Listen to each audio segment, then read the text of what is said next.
విశాఖలో 2 రోజుల పాటు జరిగిన సిఐఐ సమ్మిట్ గ్రాండ్ సక్సెస్ అయింది. దేశ విదేశీ ప్రతినిధులతో పెట్టుబడులపై సమావేశం అనంతరం పెవిలియన్ బ్లాక్ లో ఏర్పాటు చేసిన స్టాల్స్ ను సీఎం చంద్రబాబు పరిశీలించారు. అనంతరం అక్కడి నుంచి రెండో బ్లాక్ లో ఏర్పాటు చేసిన వివిధ కళాకృతులను సీఎం చంద్రబాబు తిలకించనున్నారు. దీనిపై మరింత సమాచారం మా ప్రతినిధి చంద్రశేఖర్ అందిస్తారు.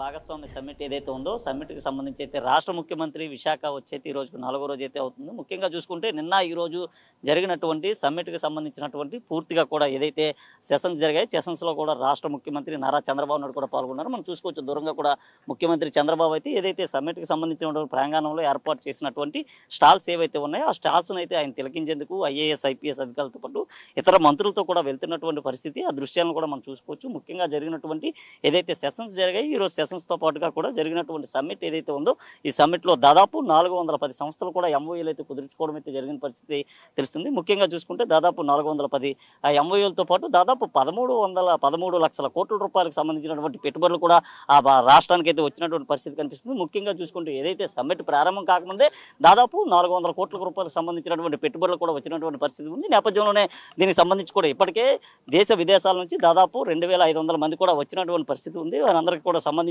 జరిగినటువంటి సెషన్స్ ఏవైతే ఉన్నాయో సెషన్స్ సంబంధించి కూడా ముఖ్యమంత్రి దాదాపు వారితో నిన్నటి నుంచి కూడా ఈ రోజు వరకు కూడా పూర్తిగా కూడా సెషన్స్ లో కూడా పాల్గొనడం అయితే జరిగింది. సెషన్స్ లో పాల్గొన్న తర్వాత ముఖ్యమంత్రి ఏదైతే సెషన్స్ అంతా కూడా పూర్తి అయిపోయింది, అలాగే దానికి సంబంధించినటువంటి ఎంఓఈలు ఏవైతే ఉన్నాయో ఎంఓఈలు అన్ని కూడా పూర్తి చేయడం అయితే జరిగింది. ఈ నేపథ్యంలోనే ఏదైతే ఇక్కడ ఏర్పాటు చేసినటువంటి గ్యాలరీలు ఏవైతే ఉన్నాయో గ్యాలరీలకు కూడా ఆయన అయితే వెళ్తున్నారు. ముఖ్యంగా ఆ నాయకులతో పాటు అలాగే రాష్ట్ర అధికారులు అలాగే ఐఏఎస్లు ఐపీఎస్ అధికారులతో కూడా ప్రాంతానికి అయితే వెళ్ళినటువంటి పరిస్థితి కనిపిస్తుంది. ముఖ్యంగా ఇక్కడ ఏర్పాటు చేసినటువంటి పెవిలియన్ బ్లాక్ ఏదైతే ఉందో ఈ పెవిలియన్ బ్లాక్ లో ఏర్పాటు చేసినటువంటి స్టాల్స్ అన్నింటిని కూడా రాష్ట్ర ముఖ్యమంత్రి నారా చంద్రబాబు నాయుడు తిలకించుకున్నారు. తిలకించిన తర్వాత అక్కడ ఏర్పాటు చేసినటువంటి రోబోటిక్ సంబంధించినటువంటి సంస్థలు ఏవైతే ఉన్నాయో వాటితో కూడా ఎంఓ అయితే కుదుర్చుకోవడం జరిగింది. రోబోటిక్ సంస్థల అనంతరం కూడా జరిగేటటువంటి మీడియా సమావేశంలో కూడా రాష్ట్ర ముఖ్యమంత్రి నారా చంద్రబాబు నాయుడు కూడా పాల్గొంటారు. అనంతరం ఈ రోజు జరిగిన ఈ రోజు 2 రోజుల పాటు జరిగినటువంటి దానిపైన కూడా మీడియాతో కూడా వివరించేటటువంటి పరిస్థితి కనిపిస్తుంది. ముఖ్యంగా చూసుకుంటే ఏదైతే పెట్టుబడుల విషయంలో కూటమి ప్రభుత్వం అయితే చాలా ధీటుగానే